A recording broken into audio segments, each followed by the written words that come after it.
Hey everybody, I like to make one of these once in a while, especially pertaining to this channel because so much has happened since I pretty much started this research back in 2011. And what I wanted to kind of give everybody is I've had a lot of people that have added me on Facebook, and I had a lot of subscribers subscribe to me recently. And so just to kind of give you guys a heads up of how to find information on this channel, let me kind of tell you how it's structured. So over the last 2 years, since 2011, I've undergone a very interesting set of discoveries. My background is a systems analyst, and so I perform very highly detailed analysis on whatever it is that I dive into. And I approach it from a left brain, right brain approach. So if I see something that looks pretty incredible, then I usually try to make sure that I back it up with many different sources, or as many sources as possible. The types of discoveries that have been found are discoveries that nobody has ever seen before, but yet they can be verified quite easily. And they revolve around the mysteries, they revolve around primordial man, creation, and they have continually confirmed themselves, the things that I have discovered ever since I started. So the very first thing that I discovered,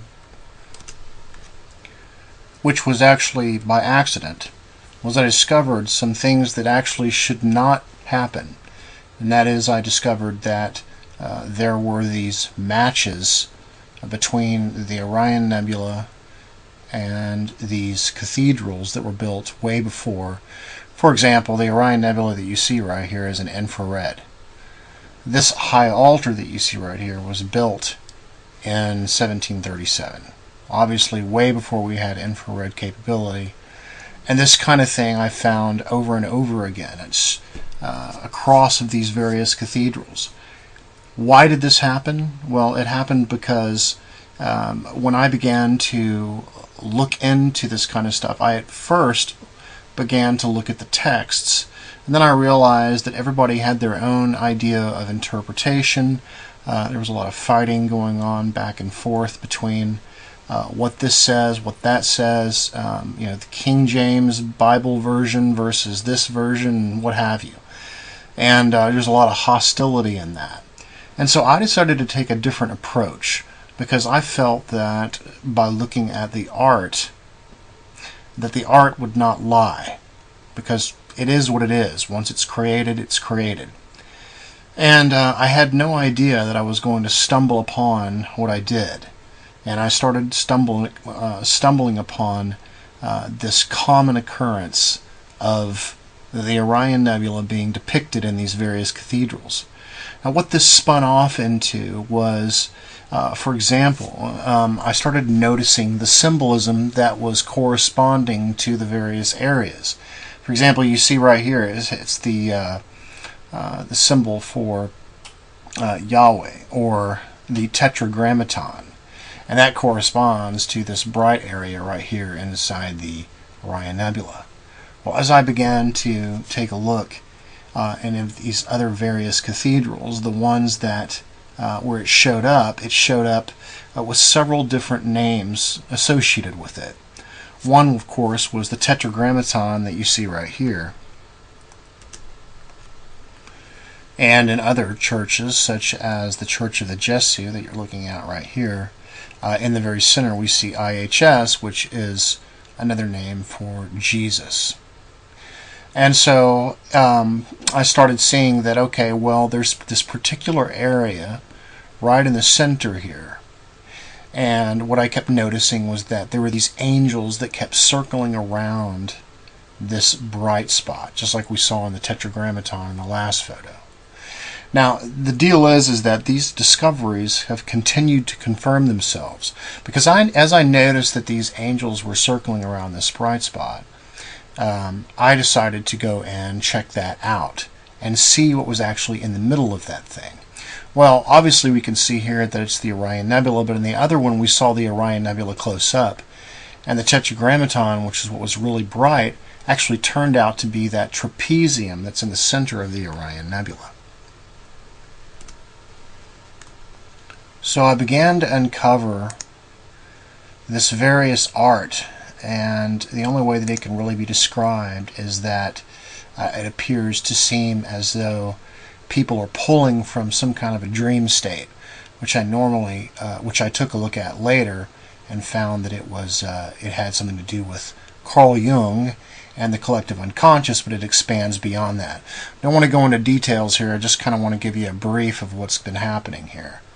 So this area that you see right here, this middle of the trapezium of the Orion Nebula, turned out to be this important spot. And no matter how hard they try, there is absolutely no way that they can debunk the fact that because I saw that bright area and because I saw those angels circling around that bright spot, I decided to look for what I believed to be some kind of a vortex sitting in the center of the Orion Nebula inside that trapezium. Now, the wonderful thing about this channel, and one of the reasons why I like to make one of these videos every now and then, is kind of a record and to show that the proof that exists here. If we take a look, we can go back to as far as November of 2011, and you'll notice right here that I'm showing you that I had found a vortex in the very center of the Orion Nebula inside that trapezium area, because I knew that that area was important, and because everything was circling around it, it reminded me of a black hole of some sort. We don't obviously know what a black hole is, but for lack of a better term. So, 1 year later,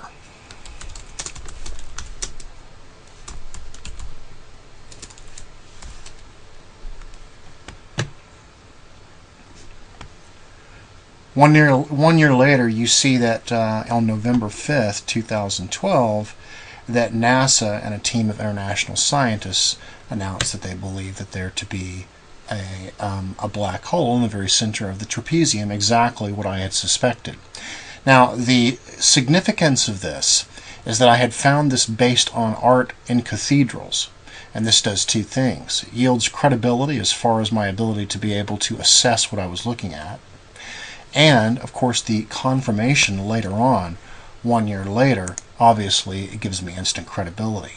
And no matter what these guys do, they can't take that away. So as this continued to unfold, I continued to find more and more things associated with the Orion Nebula. I discovered the Orion Nebula was highly holographic and highly symbolic. As a matter of fact, it appeared to exhibit what we might call organized hieroglyphs, where you would have, for example, the whole Orion Nebula may act as a particular symbol, and then all its parts that make it up, each may act as their own various symbol, and it all communicates in this very complex message itself. And all the symbols that are within it, for example, the triangle, these are all things that are found inside our history of symbolism.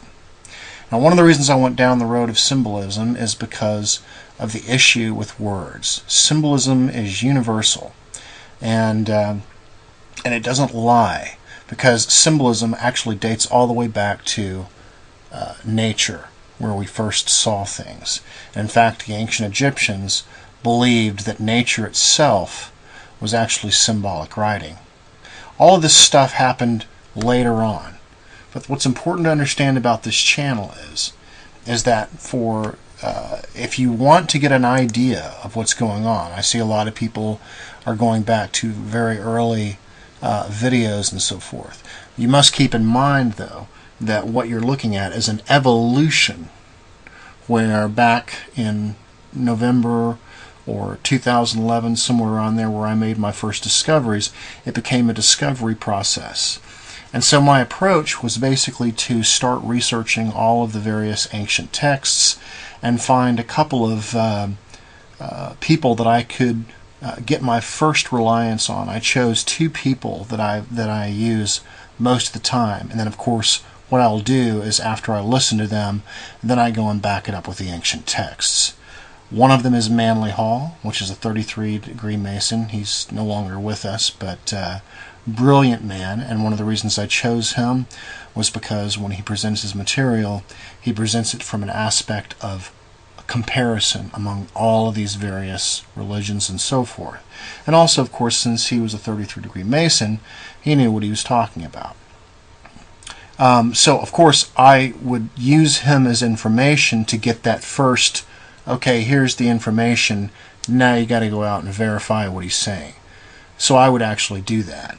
The texts that I've looked at, they range from the pyramid texts to the Kabbalah, the Zohar, the Upanishads, the Hindu texts, the Holy Bible, and the various versions and interpretations of it, as well as many other texts. And so with these ancient texts, what is actually unfolded is the things that I have seen, the symbolism that I have seen, piece by piece, I have found that they have confirmed themselves over time. One of the things that I noticed, which was really a key to really unlocking what I was actually seeing, was the painting by Michelangelo called The Creation of Adam. And this is a really important painting that he did because it's probably the best thing I can show you as far as the detail. Because when we take a look at a very high level, you can see that, and this, by the way, this is like a 50% overlay between these two. This is all Orion Nebula. This is all painting, the people inside it and so forth. And so what you notice is that even when you zoom in, you notice all the way down to like God's ear, for example, or this lady right here, or this dark area that's shaped like the symbol of pi right next to her head. These types of things. The level of detail was to such a degree that I could say, yes, this is what he painted. Now the key here is this. We also know that he painted a brain. And we know that for a fact, an absolute fact, because of what he has placed on it. He's got God's arm as the corpus callosum, God's robe right here. This is actually coming off of the thalamus, and if you take a look at any sagittal brain, it's very obvious that he has painted a brain. But since he painted a brain, and since he was an anatomist, and we all know he was an anatomist, this is where the key thing comes in here. Since he painted a brain, and since we know from the actual pattern matching, of which probability would be astronomical if you were to try to run the numbers on this, because you're really dealing with an infinite set, you're not dealing with a finite set. So what we have here, we have various complex shapes that you see right here, all manifested exactly where they're supposed to be on this painting. Minus it's almost like an impressionistic blur as they pull it out from their unconscious minds. So because he painted a brain and because he painted the Orion Nebula, it's kind of like if A equals B and B equals C, then A equals C. And that means that we know, therefore, that the Orion Nebula is a brain. At that point, it led me to exploring the Orion Nebula as a brain, and as I did that, I found that it confirmed itself in the Zohar, the Kabbalah, and even the symbolism of the triangle within inside it. And this took me to Egypt, where I began to find using this type of a method, where I'm actually pulling from some kind of a collective mind, or some kind of where we even find geography itself, even mimicking what we see in the Orion Nebula, which again was also confirmed. Namely, this triangle that you see right here, mimicking what we see on the Nile Delta. And given that the Nile Delta is sitting right next to the pyramids, and the pyramids have been confirmed to be related to Orion, I started unfolding this all into, it's become this constant discovery of what the ancients were trying to show us a long time ago.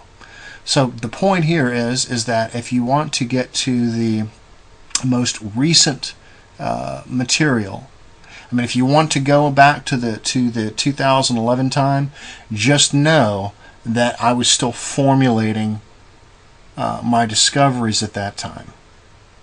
So that means I'm going to be a lot more solid in my theories, as I would say probably after I released the Know What Is in Front of Your Face series, which has so many views, and it's great, but there's a lot of stuff that's happened since then. And even since my interview with Red Ice in January, there's been a lot of stuff that's happened since then. So if you're wanting to get a good start on the information as a 101 and see everything that's happened and just kind of get a big brain dump of everything that's happened, I would start with the video called Black Hole Sun. If you have a mobile device, then you'll want to run the one that actually says for mobile devices, because of the song that was at the end. They blocked it on mobile devices. Now, additionally, on top of that, the other two that you might want to look at would be the Anthropos, the Descent, and also Cosmic Christ. Now, all of these things that I do, I choose the names based on history, whether it's the Corpus Hermeticum or whether we're talking about the Kabbalah.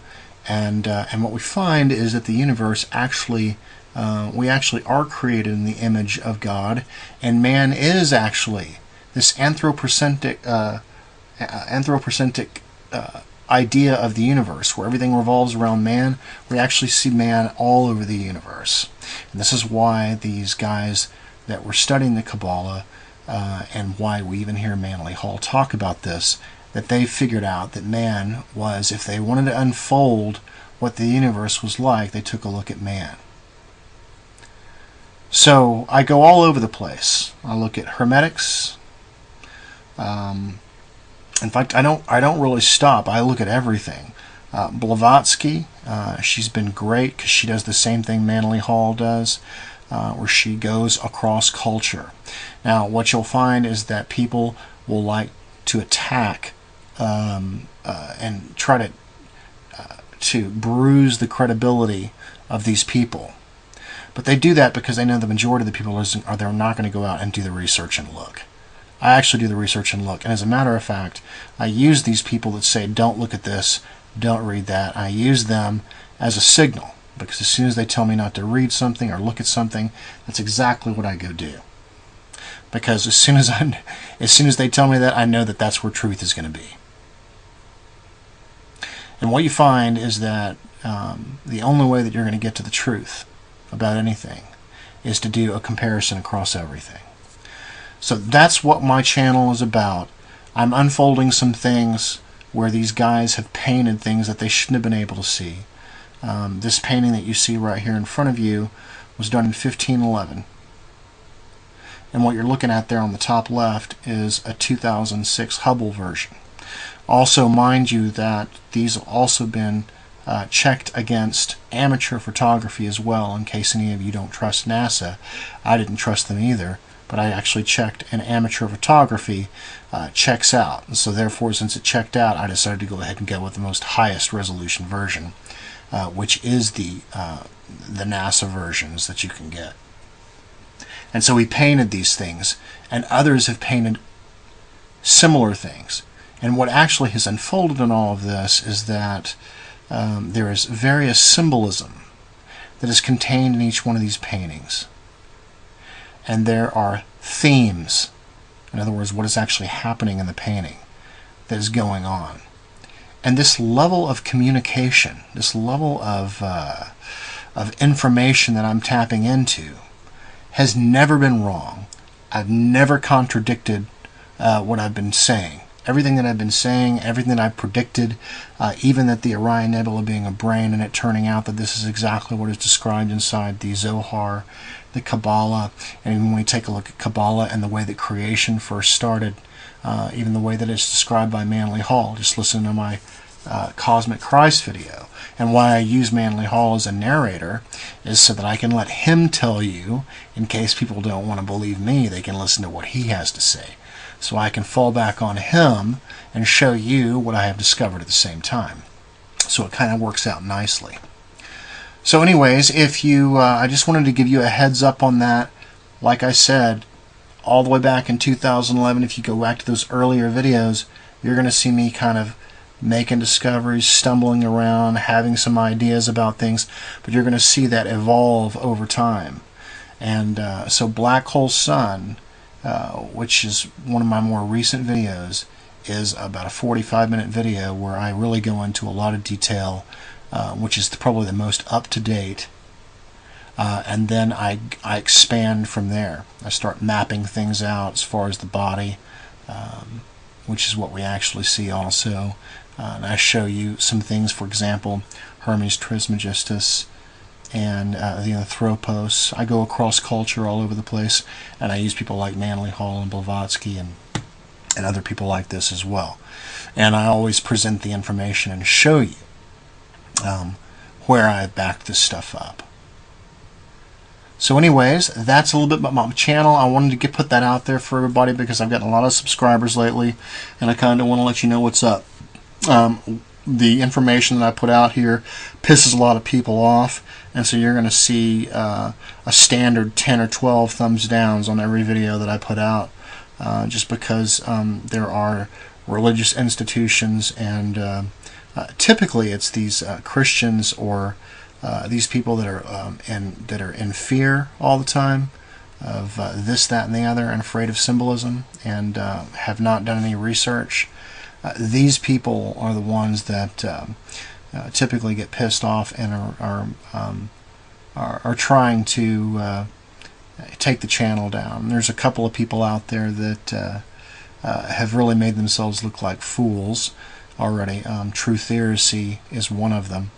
Made 8 videos about my channel, but really all he's done is make himself look like a fool, because I constantly provide backup information. And there's certain things they just can't take away from this channel. For example, the discovery of the vortex that was made and then a NASA finding it a year later. And this kind of thing has happened over and over again. So anyways, that's the heads up. I wanted to let you guys know that. And welcome to the channel if you're new. And you guys take care, and I'll talk to you soon.